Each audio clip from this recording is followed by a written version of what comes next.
Wake up, buyer payer people. It's a beautiful day.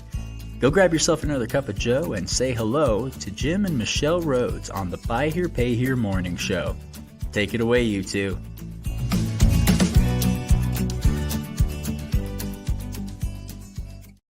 Hey everybody!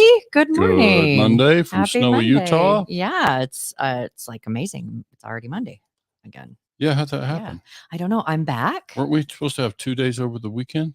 I think that we were. Yeah, and I think we did, but I think that we were just like so busy with other stuff. So. I suppose, yeah. So yeah, back here with y'all. We got some important stuff to talk about. You want to get the announcements covered? Well, big one is on March 21st. So that's coming up in just a few weeks. 7:30 p.m. Eastern Standard Time is our White Hat Way webinar for March. We'll be doing another one in May, so every other month. And the March webinar is on retaining and motivating talented team members. Okay. And so that's going to be it's going to be a great. They'll probably learn something about attracting. They'll probably learn well, Team and that's membership. the funny thing, because as I've talked to some of the people that are going to be on the panel, that they're as I've talked about attracting people, it's like we have people that come into our business and that aren't members, that aren't team members, and they're like, I want to work here. Yeah, I want to work here. Yeah. This is, I mean, it's But a really great. These folks that are coming as our panelists have pretty stable teams. So that have been there for 5, 10, 12 years. So far we have confirmed the dealer and GM from Sorensen Auto Plaza, and they're in Iowa, and just really enjoyed talking to the GM about how their dealer has really set the stage for some just really great team culture. And then we have another person, Crystal Agayo from ScopeX Pros, has said that she'll come and join us too. She's got a very, prior to ScopeX Pros, she worked for Tricolor and was one of their top people in the collections and BDC or BDC departments. So she's going to be joining us. So I'm waiting on one other business person, not a dealer, but a business person, because this is really a subject that's about things. It goes beyond a dealership. It's about how do you attract, retain, engage really good, talented team members and keep them sticky. Sure. So again, March 21st, that is a Thursday night, 7:30 p.m. Eastern. And, we're really looking forward to having you all there. You can go to Eventbrite and pick up tickets. We still do have a couple left of the $19 for the ticket. And then after that, those last couple have been purchased. Then we'll be jumping to the regular price of $49.99. So get in there. And then another... Go ahead. Oh, the rest of this week, just back to this week, we've got Wednesday, we got Allison Harrison, the attorney out of Ohio, is going to come and talk to us about triggering terms, which is all part of the thing that we need to be aware of the Buy Here Payer space. It's not new, but she's going to come and talk to us about how to stay out of trouble on the truth in advertising part, and especially in the finance sector. And then on Friday, we're going to do the recap. We had said Friday I would continue into today, but I decided to give it more time to pull together numbers from the month of February. Yeah. So we'll do a recap of the month of February on our Friday episode. And then just so y'all know, those of you who are on the fence about going to Buy Here Pay Here United or the NEO User Summit, we're going to be there. We're going to be at the NEO User Summit. So because we are users of NEO through a lot of our clients are, and so we're going to be there to learn some of the new things. I wish that we had gone last year, because after hearing about feedback about, hey, this is all the new stuff, and really kind of getting an in-depth look at how to use and the new stuff that's coming out. So we will be there this year for the NEO Summit. The Buy Here Pay Here United conference starts that evening. And so it's that's from Tuesday to Thursday, the 23rd through the 25th. So we really encourage you to attend conferences that are like highly educational, and this NEO Summit I know will be for anyone that's doing that. And then the Buy Here Pay Here United conference, we've looked at the people that are speaking and some of the stuff, and there's some really going to be some great topics. So if you're going to go and you're already planning on doing Buy Here Pay Here United, and you're either already NEO or thinking about it, because the NEO Summit's free. So come and participate. We're going to be there most of the week, meeting with our CEO and other people and doing some planning meeting, because he lives in Vegas, doing some planning for White Hat Way for the next year, and super excited about that. Sure. That's going to be really, really we cool. also did not mention, just quickly, we got on March 20th, we got the tribute, our tip of the hat to Rick Reeves. And that's on that's Monday. Wednesday the 20th. Oh, that's in March, because it's not in April. Yes. Yeah. Wednesday, the 20th. And that, we've been talking about that for a few months, and it's coming together for the 20th. And so those of you who are familiar with Rick Reeves, tune in. Yeah. It's because. Yeah. And even if you're not, I think this is something that we chose to give him a tip of the hat, because it had a significant impact on this industry, and not all of us recognize it, but we recognize some of the people that'll be there. Well, and me being the outsider, and Jim and I are talking about stuff, and he's saying, I'm asking questions about what he learned when he worked with Rick, and that's kind of where he got his consulting start, and just it's a beautiful weaving in of Jim's White Hat Way and his philosophy, which has been all along. And it was just it just seemed to work really beautifully in helping articulate some of those things. Let's just say I have a heightened awareness about how much of what I teach in White Hat Way has come from some of the foundational and fundamental things that came out of the Rick Reeves education. And there's big names that are from Rick Reeves, Gordy Tremolin, and Tommy Brandis, and others. B.A. Nearson will be there. Mike Dewey out of Iowa is planning to be there. So I hope it works out for you to be there with us on March 20th. Yeah. So March 20th for the morning show. So we're 7.5 minutes in. It's time. I know we've had a lot of announcements, but they're important things. And again, we were going to be doing a continuation from Friday on the February numbers, and we're still getting some numbers in. And so Jim wanted to have a couple more days to really pull the rest of that together. And so he brought something. He's like, what do you think if we did this on static pools? And I'm like, what's this? Yeah. What is new to Buy Here Pay Here? What's a static pool in Buy Here Pay Here look like? What is it about?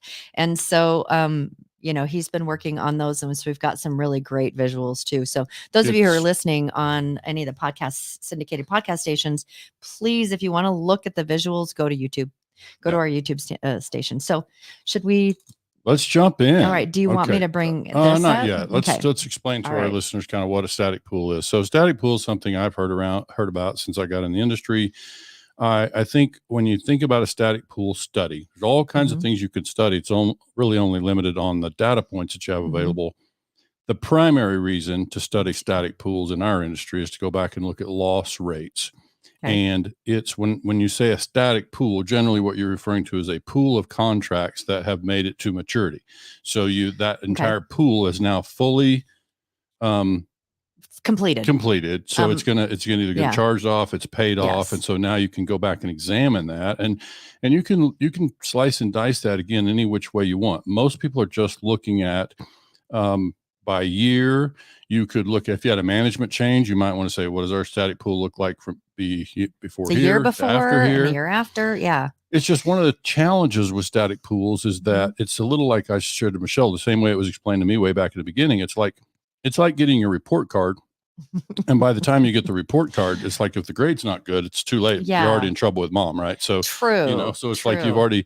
So it's that's the thing about a static pool. It's sort of reactive. Yes, it's possible to measure static pools and project and kind of see how each pool is performing, but mostly that is most valid once the thing is completed. The entire portfolio is completed. But you can see if you had a software change, if you had a change in your collection practices, if you change your underwriting, either tools or process. One of the challenges is I know, like, when you're trying to make shifts in your business because you want to improve, you want to tighten, all of those kind of things, it's really easy to like change 7 things that year. Well, it makes it a little bit more difficult to be able to identify the things.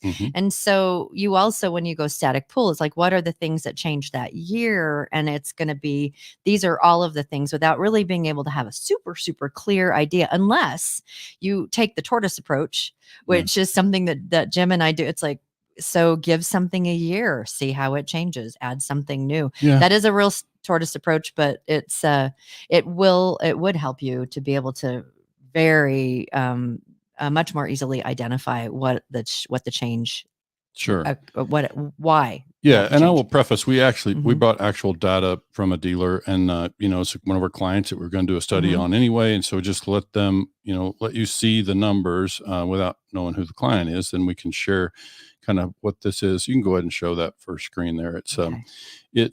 And this is just the data. It'd be difficult to read, but I just kind of wanted people to see the source data, that kind of the table that I'm working from. 2018, 19, 20, and 21 with one dealer. And we chose that. This dealer's actually been in business for more than 15 years, but this particular, in this particular software, they didn't start it till like 2017. So the data is partial, right? You only have certain segments. And so I don't have any of the history prior in the old software. So this is just a measurement, and really what I set out to study here, and you can see, if you can read that first row, it's for those who are not, who are catching this on audio later, it's basically, first row is February 2018. The second row is all of 2018. And we're looking at this both in terms of number of accounts and dollars. Why did you choose February? Okay, so that was because we've heard over the years that February tends to be the worst book of business that we do, right? And so here I am about to do this study on our sales results from February. And I thought, sometimes what happens is in February, everybody gets busy. It's sell. It's sometimes shortcut the underwriting, and customers got a nice down payment. Let's do business. And so you hurry. And so I've always heard anecdotally, at least, that the book of business that we do in February is some of the worst performing business that we do. Okay. Well, I'll let you guys see the slides for yourselves. One quick thing I'll point out there, that so you've just got those 4 years, 18, 19, 20, and 21. Yes, a lot of this spans the COVID period, but I think you're still just measuring all the way to, completion on these things. And so I would point out that last bundle right there, they still have 30 active contracts out of only 90 contracts that originate, or 98 rather, that were originated in 2021. So it's a pretty small pool. I don't think we can really learn a lot from that. Not yet. You can also see, if you just study that, their volume has actually been down year over year. It's a lot bigger this year. I mean, it's a lot of things going on closer with them to what they had in 2018 this year, isn't it? But let's focus on the study itself. If you want to go to that next slide, this is just February each year, and you can see that the loss rates based on number of accounts, it was pretty high in February of 2018 was awful. I mean, 7 out of 10 customers that they financed charged off just by count. 7 out of 10 charged off. Straight numbers. Yeah. And then you could see in 2019, 2020, that those numbers were down to more like what you'd expect. People talk about all the time, what's a charge-off rate? If they're stepping into the business, what kind of charge-off rate? Or even just anecdotally, you talk to somebody at a cocktail thing and they find out you're in that business, and they kind of ask you, so what kind of loss rates? Based on what? So this is very real, specific, all the way to maturity, static pool. In 2019, in February, that dealer experienced 36.8% charge-off based on number of accounts. This is interesting. And I'm looking at this based on what I've learned from, meetings and Jim, to have 30 accounts still active that were originated February 2021 is, longer I mean, contracts. that's the chance, is the chance of them trading up or completing the contract a lot higher when you get to that point where they're 24, they're more than 24, they're over 48. This is approaching 3 years, months, right? This is now more than 3 years. I just did this study through the month of February. So you're talking about contracts that are more than 3 years. So it's over 36 months in term. And it's interesting because some of the things that we've seen anecdotally is that, that if you're going to have a charge off because the customer is just intending to charge off, that'll happen within the first, 12 to 18 months. They're gone. And so people that are still in at this point are committed to their loan. Yes, something could still go wrong, of course, and they could, we don't know the outcome. That's the point. So just go off the data that we have. And what we have is that so far that pool from 2021 is actually performing worse. Now there's still some accounts to be resolved. Those could if those all paid off, that would move the number, somewhat, and they probably will. We just recently, I referenced a few weeks ago, a charge-off study that we did with this same dealer. And we studied throughout their history, about 400 charge-offs, or the last 400 charge-offs that they'd experienced. And I can tell you from memory that they came out right at 13 months of average. The average charge-off occurred right at about 13 months, which is another thing we can study going forward with this kind of stuff is the timing, because it's not just the charge-offs, it's the financial impact of those charge-offs. So that's a separate thing. I think for today, I just want to keep it simple and just look at pools based on, it would be interesting to me to find out what changed between 2018 and 2019, because it's half as much as they had. I have before. my suspicions, but as a good analyst, I don't. We'd have to have the dealer on here and kind of have a chat with them too.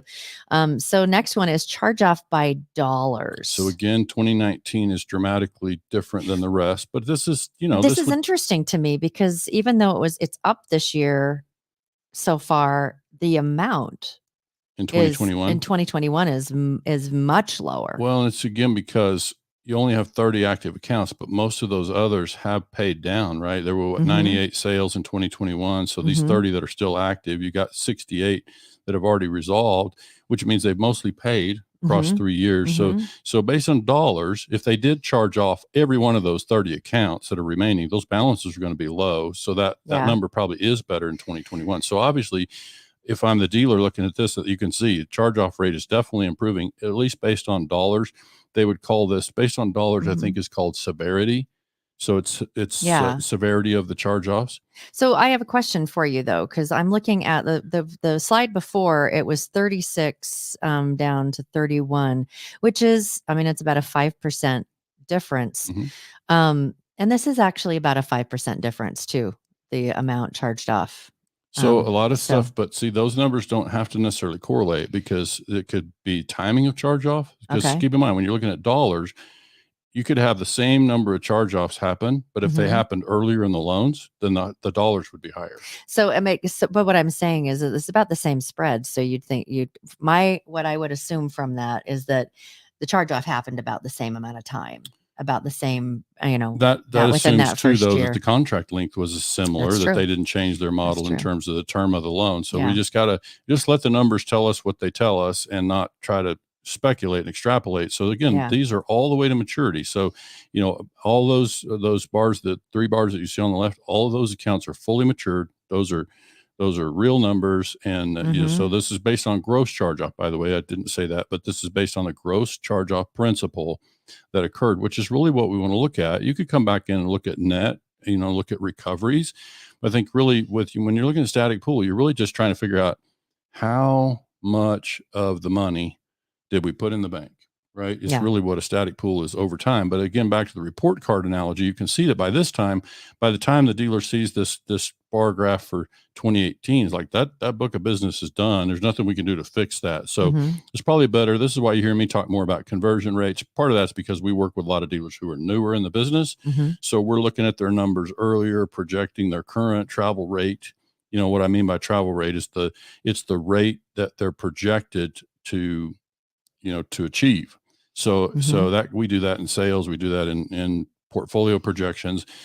So that's more like a midterm sort of report card. Let's kind of track our midterm. Let's see how we're doing. And we got a chance to make corrections and improve our report card by the end of the semester. So what this is saying, though, this is from the gross amount, the total, that 20% of what they should have been able to put in the bank was written off. Yeah, so it's 20% of origination. So this is just tracking not interest, principal. Just principal. Right, Okay. It's just principal. So it's just calculating what percentage of principal did we manage to get in the bank, or that paid, and then so this is gross charge-offs. Again, you either collected it or you charged it off, essentially. Yeah. So you could have traded the customer and maybe it didn't go in the bank, but bottom line is it did not charge off. So that's all we're studying here. So this is, again, charge off by severity. So you can go to this last one. We'll need to study this one a little more carefully. So I kind of tried to group them by colors.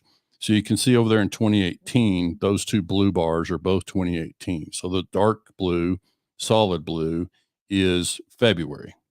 And then the one that's got the kind of the pattern to it is by the year, all of 2018. So you can see that February, in that particular case, February did perform worse, right? Certainly dramatically worse. But if you look at the others, February from 2019 and 2020, just I'll tell you what I find interesting about that is that most dealers will say your worst month for charge-offs will be the book of what you originate during tax season. I've told them that's what I've always heard.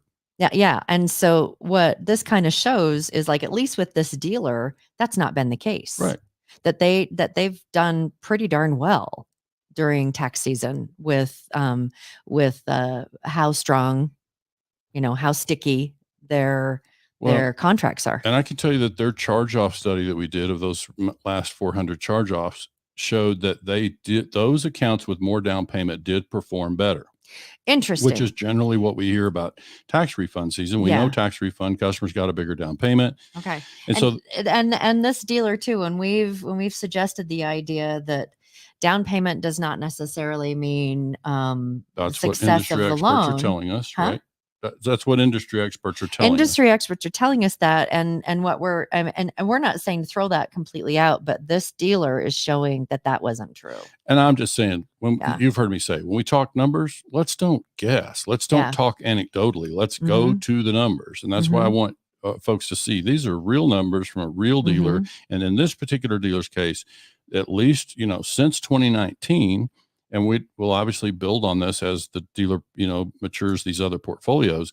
But in 2019, 2020, those loans that they booked in February, which we could go back and study, I'm sure they had a larger down payment on a percentage basis or on a pure dollar basis. Well, at least they've said that they did. Yeah. Yeah, that's typical. It's going to be typical, right? It's tax refund season, but we can go back and study that. I'm simply saying that business that we did in February for this dealer, they did perform better.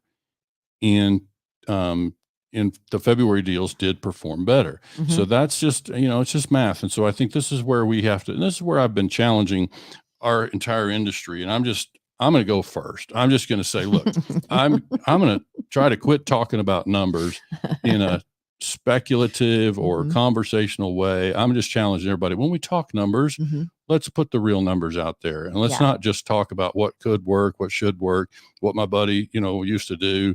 It's like when it comes to this kind of stuff, there are some of these things that, the mathematics matters. Now, today it's just one dealer. Doesn't mean your business model will be the same. Doesn't mean I have to lean in the microphone and say results may vary. It's like your results. Well, just like business models vary, right? Sure, drastically. Yeah. So exactly how you do business. But for anybody to make a judgment and to say it's to just basically all they can say today is somebody has told me that my book of business in February will be my worst performing. Well, now you can say, well, Jim and Michelle showed me there was one dealer that was not the case. But it just makes me wonder. This is being speculative or something. The whole idea of if they can fog a mirror at tax time, they've got a car. Yeah. And are they the rest of the year actually have more stringent underwriting? Is an interesting thing to look at, and that's an individual dealer's thing to look at. And so talk to me about why it is a good idea to be tracking things like this. Well, it's that old management thing about you can't manage what you can't measure. And so, you can be guessing and you can be like you're talking about the, fogging the mirror approach or some adjustments in underwriting. This is why we see such promise around some of these new underwriting tools that are out there, because when you've got consistency in the decision making, and look, you can have the tool and still be inconsistent. If you're not going to use the tool and be consistent, then and by the way, this will be an interesting case study going forward, because this dealer is using the newest, kind of the state of the art or the industry leading. They're now none of this. none of these is from they use Neo, I think that, and so the underwriting that they use, and so it'll be interesting to watch that. George is like, yes, the graph runs counter to the opinion that down payment does not matter, but for this dealer, and so it'll be interesting to start to, it would be interesting for us to do a study. It's like, what are the numbers showing? Yeah. And we are doing studies. It's just that they're, our pool of data is smaller, and it's a little bit disjointed. I always talk about, we have a pool of data that runs this length for this dealer and this length for this dealer. And then we don't have, large pools of data that cover the entire thing. So this is why it's kind of problematic, but we're just, whatever data we do bring, we want to be as specific as possible. And we're just going to challenge everybody else to do the same thing. We ask you to challenge the people that are advising you based on certain things, just have them show you the numbers. And we're just challenging everybody to do that and be transparent with the data so that people can make judgments for themselves. I just think this is kind of in the categories of former dealer myself. I feel like sometimes dealers don't get enough credit for their level of intelligence. I'm just going to say it. Like, I think they sometimes are sort of discounted in their level of intelligence, ability to interpret this kind of thing. I think you just put the numbers in front of them, let them decide. It's like, this is kind of the piece for me that is something that I just feel like you got to put the stuff out there and let people know and let them make their own judgment. They may see this and it may not affect their business model at all. But when you have real, raw information, then that's got to help people know how they want to proceed. And that it's an interesting thing to look at too, from my perspective, because it's a belief that's like we've been talking about recently, that down payment doesn't matter. And that February is your worst month for charge-offs. And so there's actually two things here that I'm like, it's calling into question, kind of both of those things, is that, because I know when we talked to that dealer about, hey, down payment doesn't matter, that both the general manager and the dealer kind of looked at us like, I don't believe that. Yeah. And from their experience, that would be true. That it's like their experience is that that's not true necessarily. And they were going primarily on anecdotal. They were going based on memory primarily, but you got to get inside the data. But the data did support their position. And it's like, I think for me, you look at the whole thing and you just say, in reality, when we have this kind of information, you can better make a judgment. It's 2024, folks. We don't have to be guessing. We don't have to be guessing. That's the point. Yeah. That's absolutely the point, is that you hear someone says, well, this is the thing. And then everyone starts listening to the thing. It's like, oh, well, then I need to do, and that's not necessarily the case. It's entirely too much money to put at risk without some basis for, some bumpers when it comes to underwriting. And so, we'll have a chance to talk more about underwriting in the coming weeks here. But let's keep in mind though, that was prior to when they brought in Neo. And so it'll be really interesting to watch this dealer, their book of business since starting Neo, and how those numbers may or may not change, because they may be underwriting differently and have a high down payment. They will be an important ongoing case study for us, because I can tell you this particular dealer is leaning on the technology. They are doing a good job of not using their own, what would you call it? Their own personal preferences. They're just relying on the technology. They're trusting the technology based on the scoring model. But really, if you don't follow the scoring model, you can never really learn whether it works. Yeah. So it's like so they're leaning on it. And so time will tell whether or not it really, produces the results that we expect. But this is part of the point. It's like, you've got good technology out there. There's good opportunities to learn. And it's, when you look at any one of those graphs and go back and shave the charge-off rate by 5%. Are you sure you can't afford underwriting software? It's like, it's like underwriting software to me is like the technology is so valuable in this. I'm going to stop myself. I'm going to quit saying in this day and age. It makes me feel 100 years old. It does kind of. So I do know that, do you know, because they used other underwriting software before they switched to Neo. Did that start in 2019? Did what start? The other underwriting don't know. software.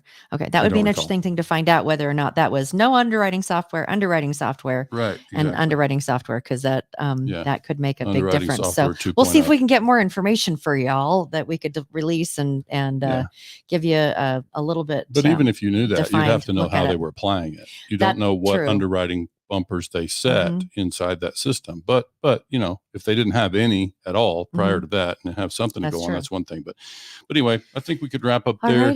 Again, join us back here on Wednesday with Allison Harrison. The attorney's going to talk to us about truth in advertising and keep us out of trouble with making mistakes on ads out there. So that'll be an important we all conversation. could really use that, because they're going to start cracking down. Yep. And so we just need to be super careful. All right, everybody. Thanks so much for joining us on this Monday. I hope you guys have a great rest of your week, and we will see you on Wednesday. Keep after it. See you then. Bye.